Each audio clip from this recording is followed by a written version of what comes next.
अस्सलामुअलैकुम dear student, this is Mohammad Shoaib and welcome to my channel रूमीब्स academy.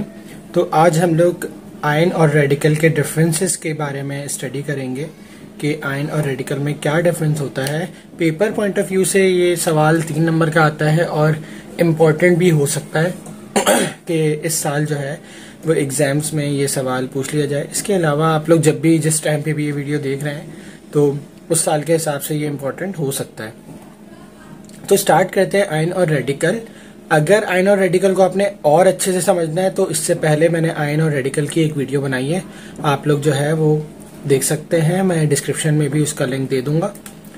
तो start करते हैं आयन और रेडिकल के दरमियान डिफरेंसेस। जैसा कि मैंने एटम और आयन के दरमियान जब डिफरेंसेस करवाए थे तो मैंने आपको उस वक्त भी बताया था कि प्रेजेंटेशन हमेशा मैटर करती है एग्जाम्स के अंदर। तो जब भी आप एग्जाम्स दें और आपको डिफरेंसेस लिखने हो स्पेशली, तो आपने इसी तरीके से इसी पैटर्न पे लिखने हैं, जैसे हेडिंग्स बना के। तो इससे क्या होता है, एग्जामिनर को जरा अच्छा लगता है चेक करने में। तो पहला पॉइंट है डेफिनेशन का कि ion are atoms which have positive और नेगेटिव चार्ज। आयन क्या होता है? आयन एटम की टाइप होती है, ठीक है, जिसके ऊपर पॉजिटिव और नेगेटिव चार्ज होता है। अब इन्हें हमें समझना है, रट्टा नहीं लगाना। कैसे?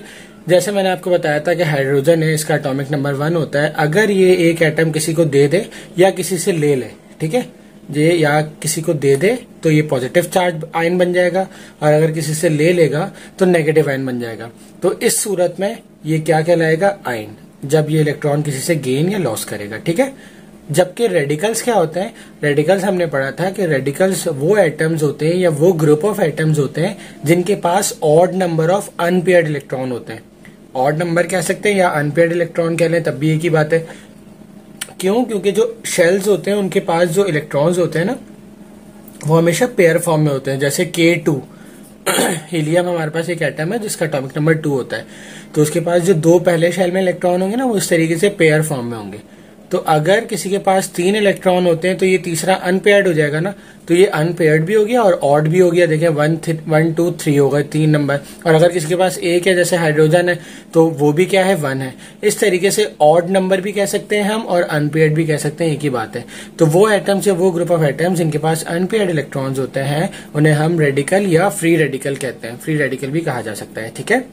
Number second point is existence, कि आयन जो है वो क्रिस्टल्स में और सॉल्यूशंस में एग्जिस्ट करते हैं। जैसे NaCl, सोडियम क्लोराइड है ना, कॉमन सॉल्ट जिसे हम कहते हैं, जो हमारे घरों में इस्तेमाल होता है, ठीक है। ये सॉल्ट क्या होता है? अगर हम इसके जो बारीक जर्रा होता है, अगर इसको हम माइक्रोस्कोप के जरिए देखें तो वो क्रिस्टल शेप में होता है। किस शेप में? क्रिस्टल शेप में, ठीक है। तो आयन जो होता है वो क्रिस्टल शेप में पाए जाता है, ठीक है। जबकि रेडिकल्स जो होते हैं वो सोल्यूशन और एयर के अंदर पाए जाते हैं। सोल्यूशन और एयर के अंदर से मुराद ये है कि जैसे मैंने आपको बताया था कि जो रेडिकल होते हैं उनका जो लाइफ टाइम होता है ना, जो टाइम पीरियड होता है एग्जिस्टेंस का, वो बहुत ज्यादा शॉर्ट होता है। 10⁻⁻⁻6 सेकेंड इतना इनका टाइम पीरियड होता है, ये इतना शॉर्ट लिव्ड होता है। तो ये इसलिए एयर के अंदर पाए जाते हैं कि फौरन से जो है किसी भी जो एयर के अंदर जो भी कंपाउंड है या जो भी मॉलिक्यूल्स है उनके साथ रिएक्ट करके फौरन ये अपनी शक्ल खो देते हैं, ठीक है। Number third point is formation. Ion कैसे फॉर्म्ड होता है? Ion is form by the ionic bond या ट्रांसफरिंग ऑफ इलेक्ट्रॉन, ठीक है। मैंने बताया था ना कि सोडियम जब क्लोरीन के साथ रिएक्ट करता है तो सोडियम अपना एक इलेक्ट्रॉन इसको देता है, यानी कि एक इलेक्ट्रॉन इसको ट्रांसफर करता है, ठीक है। इसके नतीजे में जो बॉन्ड बनता है वो NaCl, और कौन सा बॉन्ड होता है? आयोनिक बॉन्ड, ठीक है। तो ये आयन किससे बने? आयन ट्रांसफरिंग ऑफ इलेक्ट्रॉन की वजह से बनते हैं, ठीक है। जबकि radicals are formed by homolytic breakage, ठीक है। रेडिकल्स कैसे फॉर्म्ड होते हैं? होमोलाइटिक ब्रेकेज के जरिए। होमोलाइटिक मैंने आपको बताया था कि एक जैसे या बिल्कुल दरमियान, जैसे ये मार्कर है, ठीक है, अगर मैं इसको बिल्कुल सेंटर से ब्रेक कर दूं तो एक हिस्सा मैं किसी को दूं, एक हिस्सा किसी को दूं, बिल्कुल इक्वली डिवाइड कर दिया जाए इसको, तो ये कहलाता है होमोलाइटिक ब्रेकेज। तो ऐसा बॉन्ड जो इस तरीके से ब्रेकेज करे वो नॉर्मली कोवेलेंट बॉन्ड होता है, ठीक है।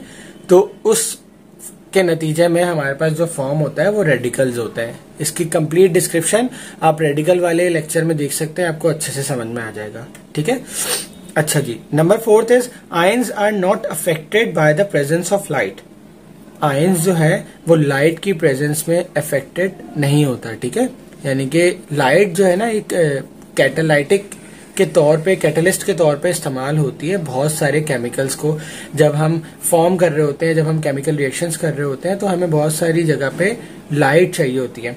तो आयंस जो होते हैं वो लाइट से इफेक्ट नहीं होते, जबकि रेडिकल्स जो होते हैं, जैसा कि मैंने बताया कि उनका लाइफ टाइम बहुत कम होता है, इसीलिए ये प्रेजेंस ऑफ लाइट की वजह से भी इफेक्ट हो जाते हैं। अगर इनके ऊपर लाइट पड़ेगी तब भी ये क्या हो जाएंगे, चेंज हो जाएंगे। तो ये 4 पॉइंट है, अमूमन 3 पूछे जाते हैं, ये 4 पॉइंट है। जैसे जो आसानी हो, जो समझ में ज्यादा आ जाए इंसान के, स्टूडेंट के, वो आप लोग इसको याद कर लें, ठीक है। रट्टा नहीं मारना, इसको समझ के याद करना है ताकि ये हमेशा के लिए याद रहे। इंशाल्लाह नेक्स्ट वीडियो के अंदर हम लोग मॉलिक्यूल्स और टाइप्स, मॉलिक्यूल्स वैसे हम पढ़ चुके हैं, टाइप्स ऑफ मॉलिक्यूल्स का भी एक छोटा सा टॉपिक है, आपकी बुक में मैंने देखा, तो वो एक छोटा सा टॉपिक है, हम इंशाल्लाह उसको कवर करेंगे। उसके बाद बैलेंसिंग इक्वेशन पे जाएंगे। तो तब तक अपना बहुत सारा ख्याल रखिएगा। अगर कोई चीज समझ में ना आई हो तो आप लोग मुझसे कमेंट सेक्शन में पूछ सकते हैं।